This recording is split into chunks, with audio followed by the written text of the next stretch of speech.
Ladies and gentlemen, it is an honor to have my guest back here at the Ed Sullivan Theater. Please welcome former First Lady of these United States, Michelle Obama.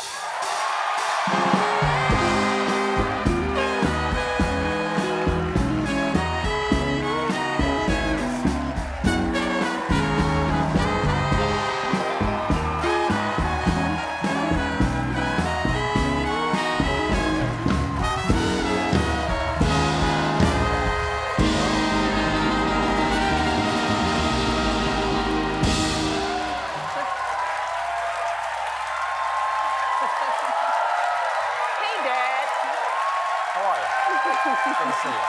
Good to see you. Thanks, everybody. It is lovely to see you again. It's good to be with you. No. So I love the sparkles. It's sparkly. It's late night. It is. That'll keep people awake. Yeah, wake up, everybody. Sparkles. The last time you were here in person was November of 18. That's a long time ago. That was a long time ago. But this little COVID thing got in the way in the middle, unfortunately. Yeah, that thing. And that was, it was to talk about your best-selling memoir, Becoming. And now you have a new book. It's called The Light We Carry. A little COVID project. Little COVID project. The Light We Carry. Overcoming in uncertain times. What are these uncertain times you're talking about, Michelle? What could possibly have been the inspiration? Did you do it over COVID? I did. Right after the Becoming book tour, you know, we were doing arena tours. You did some stuff with me. Which I know. I was so lucky. This is so lucky to be on stage with you. Thank you. Had right conversations. We did a 35-city tour. Other countries, huge crowds, lots of hugs, and then the pandemic happened and the world shut down. So we went from being together, although we were still stressing about the results of the election and people were in a way, there was a certain kind of need to connect that was going on. There was an excitement, a love, and then we just shut down. And I think like a lot of people locked at home, just sort of watching the world seemingly fall apart before our very eyes, I started kind of looping in my head, you know, wondering like a lot of people, how did we get here? And how are we gonna get out? And I get questions all the time. I'm asked, how do you stay high when the world feels like it's in a low place? And this book is my best answer, you know, so I spent a lot of time kind of meditating and trying to get out of my head and trying to figure out what tools I could use to keep myself lifted, not to fall into depression and hopelessness. And so I'm offering some of the tools that I use. But the goal for me through this book is to start a conversation because we need to reconnect. You know, I don't think we do well. We don't do well in isolation. We are all feeling anxious. We are all feeling unseen, unheard. We're afraid. We don't know what is causing that fear. We don't know how to control it, how to quiet that fearful mind. And I'm no different. I had to work my way out of my hole and find my purpose again. You said that writing Becoming felt like an exhale. Yeah. After 8 years. After 8 years, being able to like talk about your experience. What, I mean, you wrote this book at a period of time when we're all being cautious about inhaling. Yeah, right. How much does breathing have to do with how you deal with stress, Michelle Obama? Breathing is key, but you know, I think one of the many things that I've learned that I have to master is quieting the fearful mind. Fear is a powerful emotion. Fear is a mind killer. You know, we need it. It keeps us safe. But if we overprivilege it, it keeps us stuck. You know, and the thing about fear is that if you overprivilege it, it gets to that position and it goes, oh, it would be very bad for you to not overprivilege me. That's You know what I mean? right. It gets in that That's right. position, goes, oh, And you it's should like, be afraid about taking me off the top of your list. That's right. And I think one of the things that we all have to work through is learning how to decode when that fear is going to help us and when it's holding us back. Because what you know, you come out here every night and you make it look easy. But I know that there is always a thing in people who are in the public eye where you have to get over that crest of fear and get out here and do your thing. And you practice it, you get better at it. And what's on the other side, if you do it well, you do it right, is opportunity. It's openness, it's purpose, it's possibility. And the opportunity to be with other people, because being Exactly. alone leads to fear too. Well, and fearful minds are isolated and their worlds become small. And I think too many of us are living in our small worlds and our small minds, reinforced with our thoughts, the loop in our head. And then if you have leaders who are willing to take advantage of that and lead with fear and prey on that instinct, then we fall over in the ditch. Well, one of the things that gives me hope about this midterms is this makes 3 elections in a row, 3 cycles in a row, where that pure fear message failed. Yes. 18, that 20, is, and 22. Yes, America. Yes, America. But it reinforces, and it should for us, and you know, it doesn't mean everything is fixed. There's still work to do, but it reminds us what we already know, is that most of us are reasonable, decent people, regardless of political party. Regardless of party. And we've been so disconnected from each other, we don't get our own information about each other. We're hearing it through the media, we're reading it on our phones, and we're not interacting with people who don't agree with us, knowing that, just with the understanding that your worries come from a place too. You know, your fear comes from, you know, anxiety of not having a job. You don't know how your life is going to turn out. Kids who are out here causing trouble, nobody's invested in them. You know, we have to find a way to find empathy again for each other so that we're not blaming one another, we're not demonizing one another. But that starts with understanding, where does that fear come from? And so for me, part of the meditation in that chapter of the book is me trying to figure out, how do I handle fear?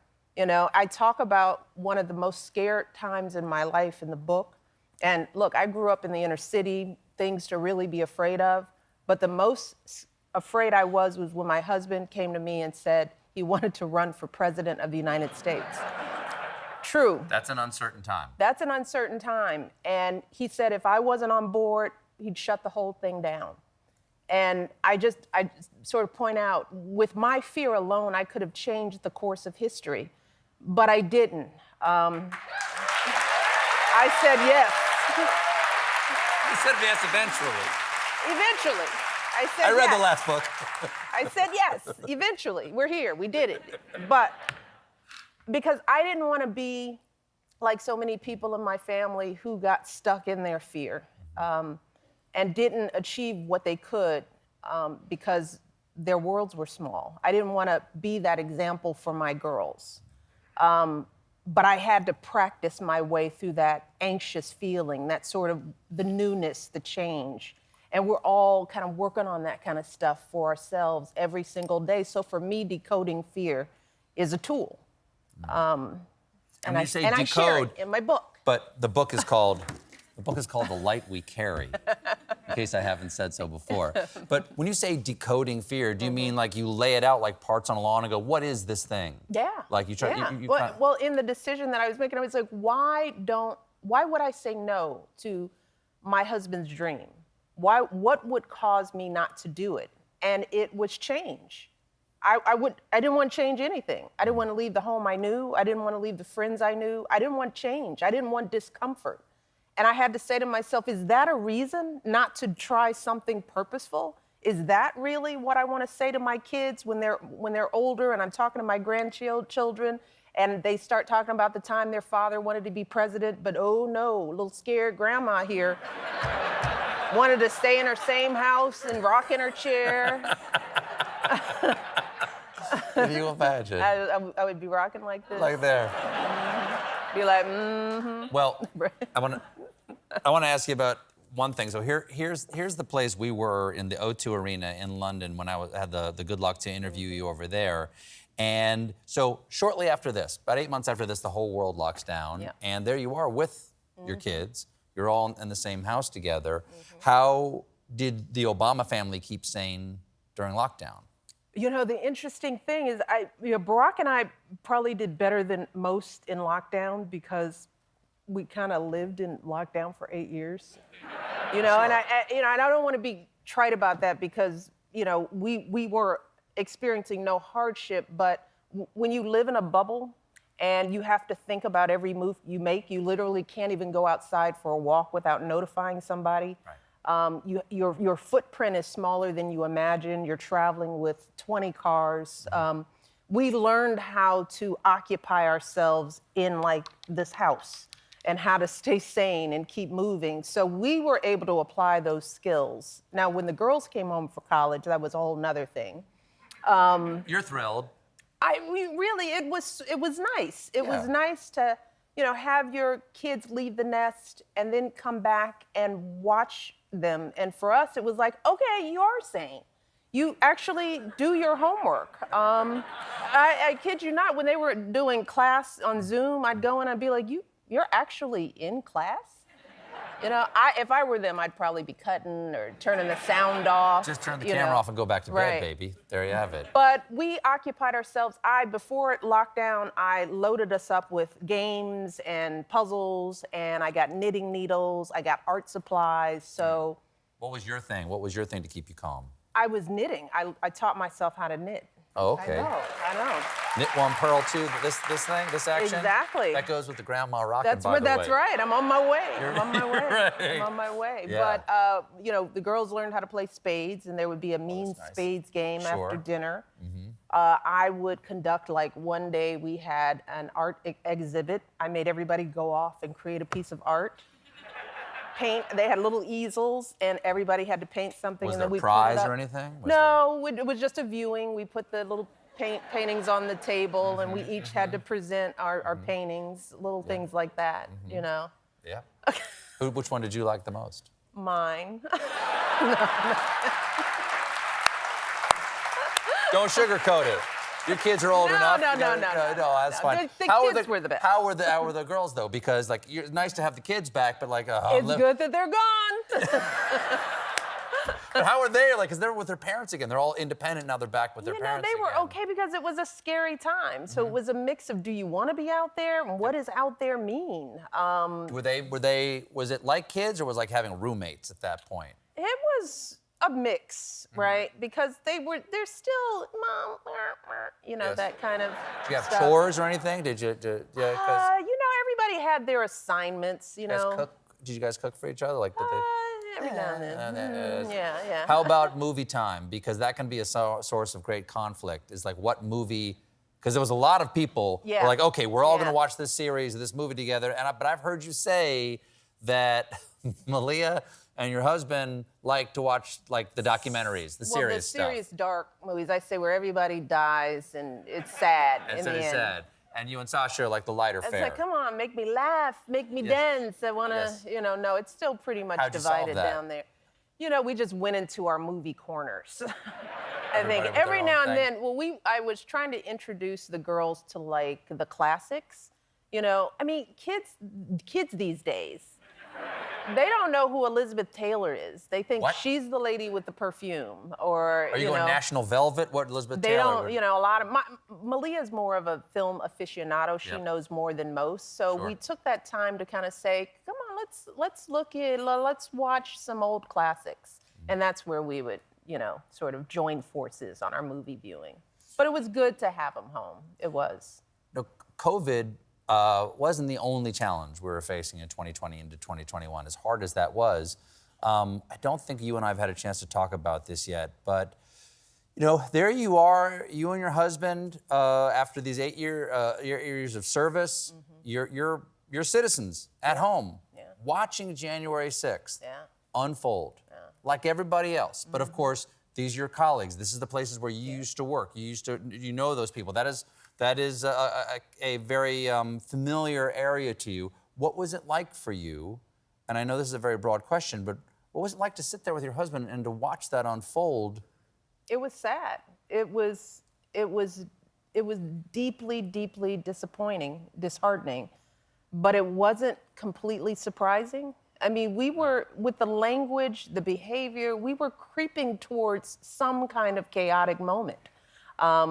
We talked about it throughout the entire election. I was very clear that the person running against Hillary Clinton was not up to the job, that it was going to be chaotic, that the job of president is not a joke, and that it would cause problems. We were just bracing for what was that big thing gonna be? How bad would it get? And to see citizens storming through the Capitol, it was surreal and it was frightening and deeply, deeply disappointing.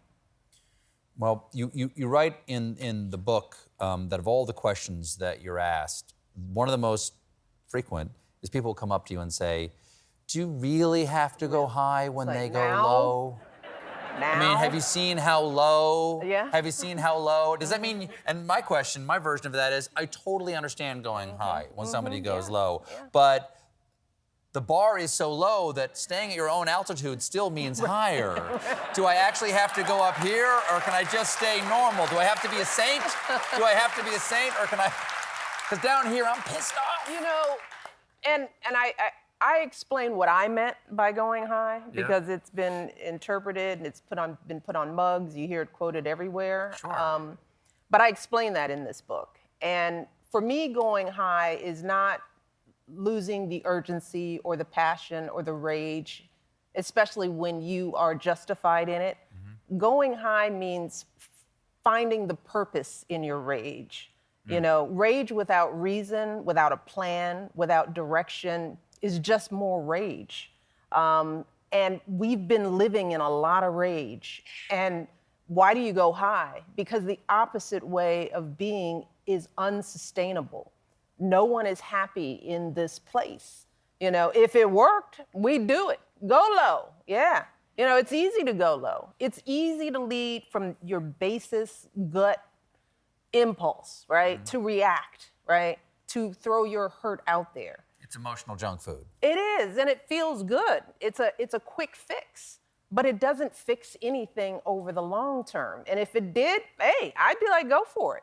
I'm just trying to find a solution. I'm trying to push us to think about solutions that will actually unite us and get us focused on the real problems.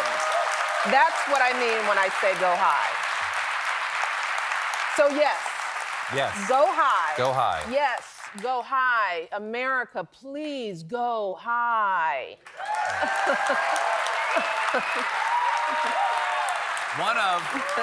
One of the chapters in the book is called Partnering Well, and you certainly have. Here you are on your wedding day with your husband. And people look up to you and your husband as a sort of an aspirational relationship, but you write, you write somehow that reality is less glittery and shiny than it may appear. Why was that important for you to share in your new book, The Light We Carry? Because I want young people to win at life, and I don't want them to give up when stuff gets hard. Partnering with somebody, if you choose to do that, building a family, that's a good thing. But it's not 50-50. It's not all a happy place. And if we sit here in our perfect marriages and show that to you, that means when you as a young person hit a natural snag, you're gonna think you're broken when actually you're just living life. And I see too many, I don't want our young people to quit when they are going through the natural process of building a life with another person, which in and of itself is crazy hard. It is. And then you add kids on, you know, and you love your kids, but they will mess up your marriage. They show up, they are greedy, they don't speak English. They're relentless opponents. They don't follow rules, you know, and you're really mad at them, but they're so cute and you love them so you blame your partner. It's like, It's your fault. And that goes on for years. Oh, no. And you don't want people, don't walk away from him or her. Just let the kids grow up. Get them out the house quick. And then you look up, and there's now your we're partner. empty nesters. It's like, And you turn and you go, hey, I remember like why. you. Exactly. Black and I, the last one went out, and we were sort of like, oh, hi. It's you. I don't need you for anything but love. I don't want people to miss out on that, you know? So people have to know from us, people who've been married 30 years, 29, real getting time, there, yeah. that, you know, you could go through 10 bad years and you would take those odds, Yeah. right? So don't give up the first sign of problems. Work on it. Now, if your partner is crazy, get out. Get out fast. Right, yeah. But if you're just having regular problems, work it out. Yeah. So we did. Yeah. I like to say, people ask me sometimes, like, well, you seem to have a nice marriage. And I go, oh, I think we do. What do you advise? I said, don't be afraid to say I'm sorry. Because you can't lose. Yeah. There's no real losing. There's no scoreboard. You might be Yeah. keeping one, but it's not real. Yeah, I think that's a good motto for Barack. It's important to remember that no matter how... It's important to remember that no matter You hear how... that, honey? How Don't perfect be afraid the... to say you're sorry. No matter to how me. perfect No. the marriage is, sometimes Yeah, the no. husband is wrong. Now, the girls are out, but they're living together, right? They are. That they're must be roommates. nice to It is know. so good. It's kind of like another little family over there. Yeah, they become each other's best friends. And I told them it was gonna happen, you know? And like at 10 and 7, they were like, no, I will never, I hate her. I was like, it's coming. You just gotta catch up. You'll even out. But yeah, that is reassuring that the two of them have each other. They have wonderful friends and they're independent people, but they have each other's backs. And when you birth two human beings, you want them to get along. You want them to love each other. You want them to have each other when you're not there, when I'm through rocking in my chair and I've got nowhere else to go. Yeah. I want them to have each other. So they're out in the world, living life. Now, Thanksgiving's coming up. And Is it? are there? No. Yes, we're coming up. It is. Are any particular traditions in your family? Does does your husband ever just reflexively pardon the turkey? Do you have to get 2 every year? Because one of them. All right, cranberry, you're good. Yeah, no, we walked away from that tradition. But of course, I'm losing my mother to her favorite child, my brother. So she won't be spending Christmas with me. I still haven't done enough to move up the ladder. Never ends. Darn, Mom. Never ends. Curses. Well, the book is The Light We Carry. Again? It's available now. It's Michelle Obama, everybody. Michelle, thank you so much for being here. We'll be right back with a performance by Stromae.